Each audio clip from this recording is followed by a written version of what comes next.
se retrouve aujourd'hui pour une nouvelle vidéo. Ça va être la première vidéo de ma série sur l'alimentation. Donc je vous laisse avec la suite de la vidéo. Donc la première partie de cette série de vidéos, ça va être les constituants des aliments.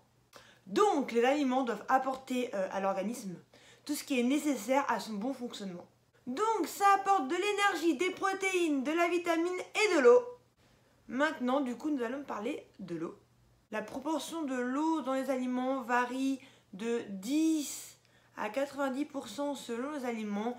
Donc là, je vais vous donner quelques exemples de combien de pourcentage d'eau il y a dans les aliments. Donc dans le granulé, il y a 13%.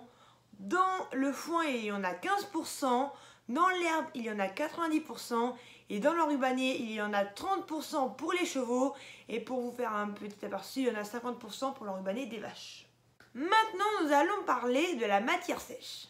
Donc, qu'est-ce que c'est que la matière sèche?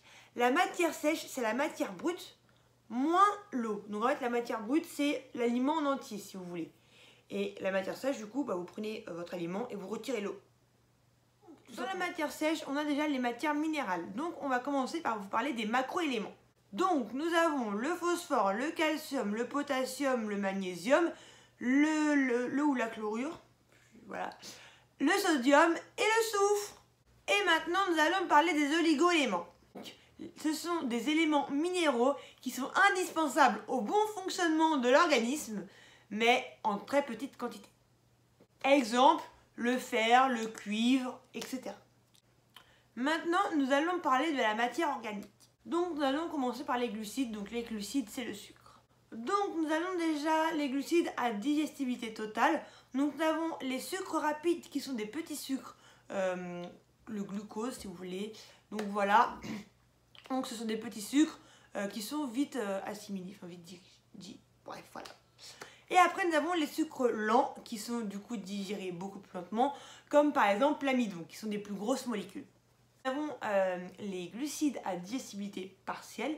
Donc nous avons la cellulose plus la lignine. Donc cela fait des fibres qui favorisent le transit.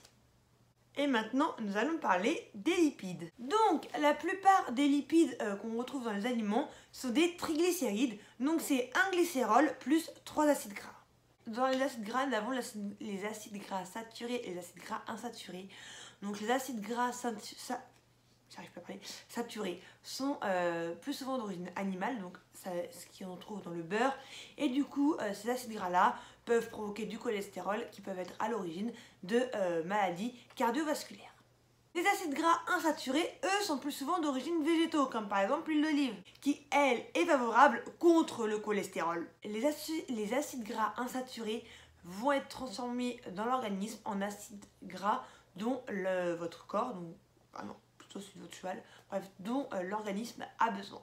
Cependant, les oméga 3 et 6 ne peuvent pas être fabriqués par d'autres acides gras et ils doivent être en quantité suffisante dans l'organisme.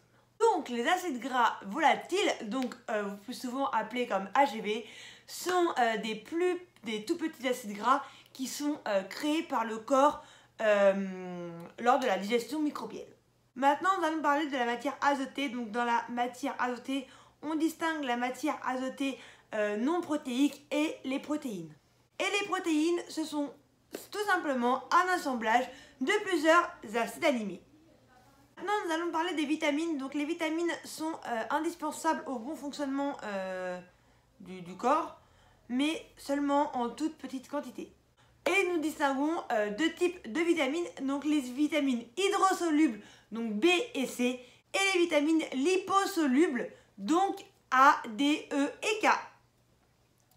Donc voilà, cette vidéo est maintenant terminée, j'espère qu'elle vous aura plu. J'espère que j'ai été assez claire. Je sais que cette vidéo-là, j'ai dit beaucoup de choses un peu peut-être techniques, pas très compréhensibles, etc. Mais je trouve que ça peut toujours être intéressant, ça peut toujours intéresser des gens. Donc voilà, j'ai décidé actuellement de vous faire tout mon programme que j'ai fait en première et en terminale de bac pro CGEH. Donc en fait, là je vais tourner, dès que je vais tourner une vidéo, je vais tourner une vidéo d'une leçon en fait à chaque fois. Donc voilà, donc là j'ai commencé l'alimentation. J'ai pas tout fait parce que le chapitre de l'alimentation est long. Du coup vous allez avoir plusieurs vidéos sur l'alimentation. Vous allez en avoir plein, voilà, je vous le dis très clairement. Ensuite vous aurez sur un autre thème, sur un autre thème, sur un autre thème, sur un autre thème, sur un autre thème. Voilà. N'hésitez pas à me dire en commentaire s'il y a des sujets qui vous intéressent particulièrement que d'autres. Voilà, je serais ravie de vous les faire. Là, vu que je n'ai pas trop de retours de votre part, je fais des vidéos que je trouve, que je cherche. Donc des sujets qui, moi, m'intéressent. Mais voilà, vu que je ne sais pas ce qui vous intéresse, dites-moi vraiment en commentaire ce qui vous intéresse. Et je vous les ferai avec plaisir. Voilà.